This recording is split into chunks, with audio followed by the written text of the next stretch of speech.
E a gente, é claro, abre o Bate-Pronto Curitiba de hoje falando da expressiva vitória do rubro-negro, jogando ontem fora de casa, deu um banho de bola no Flamengo. Boa tarde, 20 anos da Licane. Boa tarde, TT, muito boa tarde aos amigos aqui da bancada, a Lê, a Jane, e um boa tarde especial aí ao nosso ouvinte que nos acompanha tanto pelo YouTube quanto pelo rádio. Vitória expressiva, vitória maiúscula do Atlético ontem lá no Espírito Santo contra o Flamengo e com muita tranquilidade. Não era esperado, eu acho que nem nos melhores sonhos do Wesley Carvalho essa vitória aconteceria e o Atlético jogou muito bem, não teve a vitória ameaçada em momento nenhum, né? Desde que abriu o placar com o Kaká no primeiro tempo, não teve a vitória ameaçada, praticamente não sofreu com o Flamengo e com o time considerado reserva do Atlético, pelo menos misto pelo grande número de desfalques, o Atlético que venceu sem seus 4 melhores jogadores atualmente, né? Fernandinho, Vitor Roque, Canobi e Bento não enfrentaram o Flamengo, não importou, o Atlético venceu muito bem o Flamengo na partida de ontem. Furacão sobe para a 6ª posição no Campeonato Brasileiro e depende de um resultado adverso do Bragantino para manter essa colocação. Bragantino que enfrenta o Grêmio hoje pelo Campeonato Brasileiro, se empatar a partida é igual aos 37 pontos do Atlético, mas o Furacão tem uma vitória a mais que o Bragantino, então se ficaria na 6ª posição, mas o Bragantino, se vencer, ultrapassa o Furacão. O time agora tem a maior invencibilidade ativa no Campeonato Brasileiro, são 9 jogos sem perder, agora com uma vitória. O Atlético empatou vários desses jogos, né? Empatou 5 dessas partidas e venceu 4. O Atlético agora tem 9 partidas sem perder no Campeonato Brasileiro e é a maior no campeonato. O Corinthians e o Goiás podem empatar com esse número nesta rodada do Campeonato Brasileiro. Nesta rodada jogam também hoje e durante essa semana. O Furacão venceu então com 3 gols marcados, com Kaká no primeiro tempo, com Alex Santana e com Vitor Bueno, que foi nome comum nas 3 chances de gol, nos 3 gols marcados pelo Furacão na partida. No primeiro ele finaliza, a bola rebatida pelo goleiro Matheus Cunha do Flamengo, ela sobra pro Kaká fazer o gol, primeiro gol do Atlético. No segundo gol ele rouba a bola que gera todo o lance do gol, que o William Bigode sai no contra-ataque, toca a bola, o Léo Pereira erra ali e a bola sobra pro Alex Santana tocar de esquerda pro fundo da rede. E aí, no último gol, ele marca de pênalti e faz também a jogada do que gerou o pênalti pro Furacão. Tem uma virada muito bonita no peito do Pablo, que perde o gol, ela sobra com o Rômulo dribla o goleiro, dribla o goleiro não, né? Faz o drible no zagueiro, é derrubado dentro da grande área, e aí o Vitor Bueno marca o gol. O Pablo elogiou demais o Vitor Bueno, daqui a pouquinho a gente vai ouvir o atacante do Furacão, e ele foi muito bem também no lado defensivo da jogada, né? Foi muito aplicado defensivamente, mais de uma oportunidade ele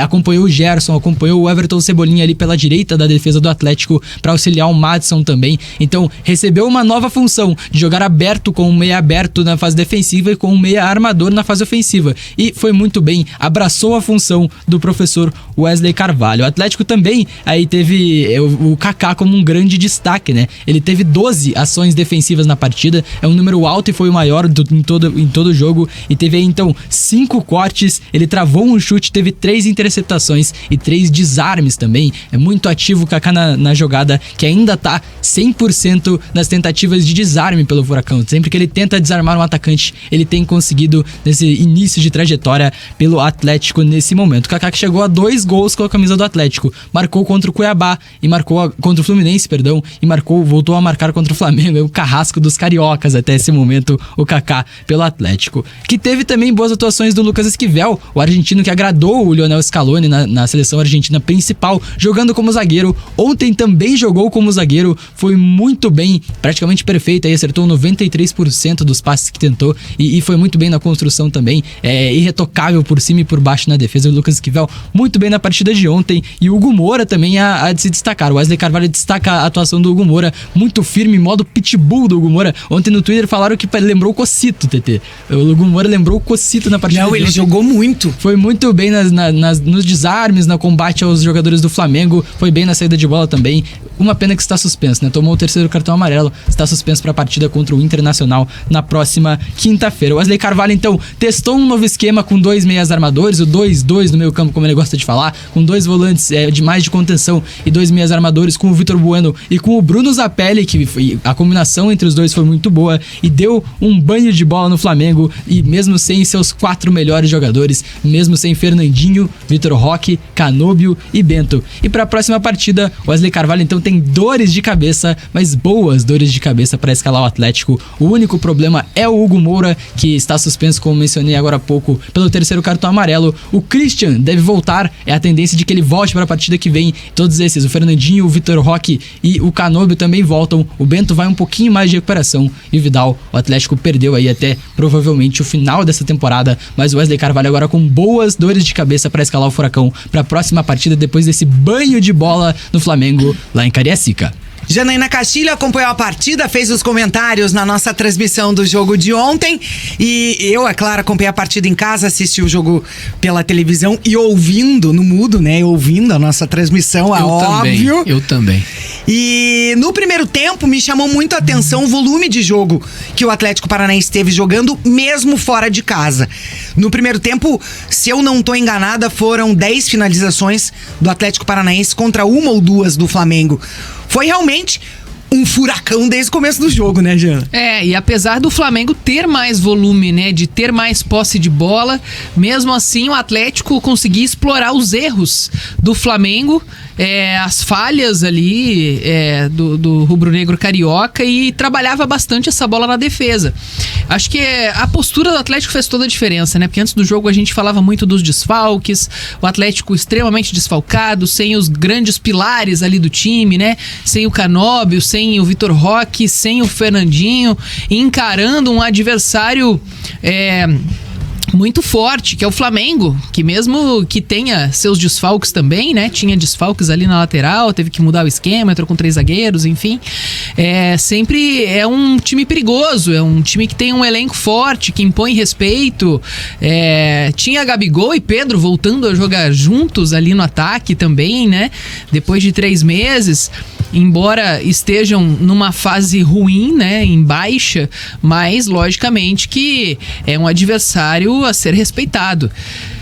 E o Atlético teve paciência, né? Nos primeiros minutos o Flamengo esboçou ali uma certa pressão, levou perigo pro Léo Link e ele segurou essa pressão numa chegada do Gabigol, e depois o Atlético começou a se encontrar na partida, acertou a marcação, um time bem ajustado, criando bastante pelo lado esquerdo, aproveitando as falhas defensivas, né? Os erros de passes também do Flamengo, e conseguindo explorar bastante os contra-ataques e levando perigo com o Hugo Moura, né? O Vitor Bueno também, que foi o grande destaque da partida, arriscava bastante, conseguia aproveitar para, né, criar essas situações de ataque do Atlético, acertando muitos passes. Foi o cara que parecia mais centrado do Atlético ali no meio-campo, e existia antes do jogo, claro, esse receio pelo fato dele estar iniciando com 2 meias de armação ali, o Vitor Bueno e o Bruno Zapelli. Mas o Vitor Bueno teve esse papel fundamental também no lado defensivo, né? Um jogador que voltava bastante, que conseguia nos duelos individuais desarmar os jogadores do Flamengo, e com certeza teve uma participação muito grande dele nesse resultado pro Atlético. Até a gente acompanha ali ao mesmo tempo que tá rolando o jogo, né? As reações da torcida, os comentários dos torcedores nas redes sociais, e realmente os torcedores mesmo do Atlético ficaram surpresos com a atuação do time montado pelo Wesley Carvalho. Então, eu acho que foi assim um conjunto, acho que todos levam méritos, né, nesse resultado, coletivamente, os jogadores muito aplicados. Acho que a data FIFA ajudou de certa forma também o Atlético virar essa página, né, porque parecia que o time, depois da eliminação na Libertadores, ainda não tinha conseguido voltar a ter aquela sintonia de antes, né, parecia não estar tão encaixado assim, e o Atlético estava muito concentrado, cheio de desfalques, mesmo assim não sentiu a pressão.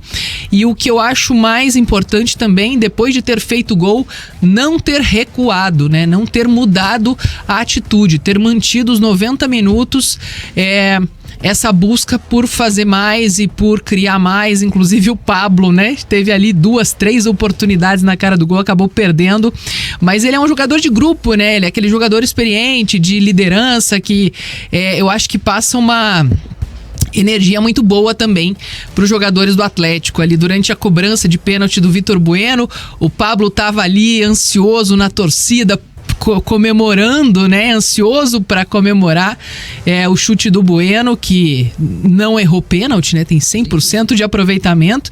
Então, parecia um grupo muito unido. E eu acho que isso fez a diferença. E principalmente essa postura ousada, corajosa, de acreditar que o Atlético tem condições de competir com qualquer time do Brasileirão. Exatamente, Vitor Bueno com 100% de aproveitamento, são 8 pênaltis batidos com a camisa do Atlético, 8 pênaltis convertidos, é o batedor oficial desse time do Furacão. Claro que o Wesley não fala em hierarquia, não fala numa ordem, mas o Vitor Bueno quando tá em campo sempre bate, e é exatamente o que a Jana falou. Os torcedores do Atlético, e acho que nem o Wesley Carvalho esperava uma atuação tão boa do Atlético na partida contra o Flamengo ontem, um time que encaixou numa nova formação, que encaixou com os desfalques, mesmo que o Flamengo também tivesse desfalques, né? Tinha 7 desfalques pra partida, mas o Flamengo ainda tem um elenco absurdo também, né? Se for comparar com o do Atlético. Então, é uma vitória gigante, uma vitória que dá moral e que também dá tranquilidade pro Wesley Carvalho trabalhar, né? Se perde essa partida e coloca mais um resultado ruim contra o Internacional na semana que vem, por exemplo, aí o trabalho começava a perigar, começava a ficar perigoso pro Wesley Carvalho. Essa vitória dá moral, aproxima de novo o Atlético no G4 do Campeonato Brasileiro. E o pessoal até comentou, né? Será que ele vai colocar o Pablo pra cobrar o pênalti, né? Porque ele participou ali também da jogada, acabou chutando em cima do goleiro, mas eu acho que foi justa a cobrança do Vitor Bueno, acho que por tudo que ele fez na partida para coroar, né, um grande resultado pro Atlético. O time vem aí de 9 jogos de invencibilidade, mas vinha sendo questionado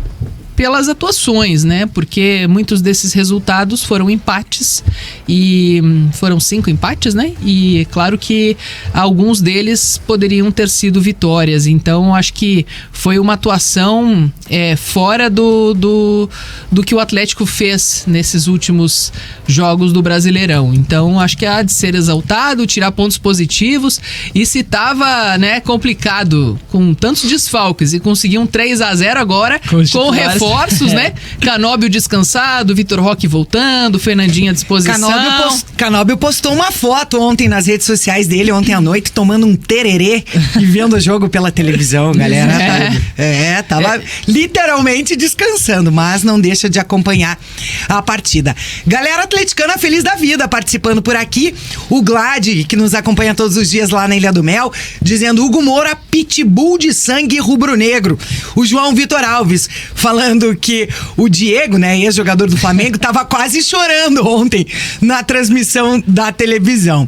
E aí o pessoal também falando aqui que teve uma finalização do Pedro, que o Léo Link pegou, que foi de videogame. Não, foi impressionante mesmo, o Léo Link muito seguro, e ontem até não foi tão exigido assim como foi contra o Atlético Mineiro e contra o Fluminense, mas na única em que foi exigido de verdade, que foi a bola do Pedro, que foi um chute colocado da entrada da área na gaveta, ele foi buscar, foi determinante, porque o jogo naquele momento estava 1-0 ainda pro Atlético, né? Então se a bola entra do Pedro, o 1-1 levaria o jogo para outro momento nessa partida. Então, grande defesa do Léo Link, muito determinante, e impressiona, né? Tem 22 anos, parece que tem 22 de carreira. Exatamente. Tem apenas 22 anos de idade. Então, é muito bom goleiro também, vem jogando muito bem nessa ausência do Bento aí. E pra fechar esse boletim sobre o Atlético aí, quando o Atlético sai na frente, foi impossível não lembrar dos outros empates recentes, né? Contra o Santos na Vila Belmiro, contra o Goiás lá no Hélio Pinheiro em Goiânia, que o Atlético sai na frente e acaba entregando a vantagem no final do jogo. Né? Recua e entrega a vantagem. Nesse momento não. O Atlético continua em cima do Flamengo, continua jogando bem, faz 1-0 no primeiro tempo, volta para o segundo melhor do que estava no primeiro tempo, melhor que o Flamengo também. Então o Atlético fez por merecer, e a postura foi muito boa de assistir. E no final do primeiro tempo teve também uma boa chance ali do Flamengo, que o Madison tira, né? O Madison quase tira em cima dentro do Nossa, gol. de cabeça ali, meu Deus do céu. Então, aquilo ali mostrou, claro, a aplicação defensiva do Atlético também, de todo o grupo, né? Não só ali de Kaká, Thiago Heleno e Esquivel, que estava fazendo também essa função de terceiro zagueiro. E acho que demonstrou também, Jana, o equilíbrio emocional. Sim.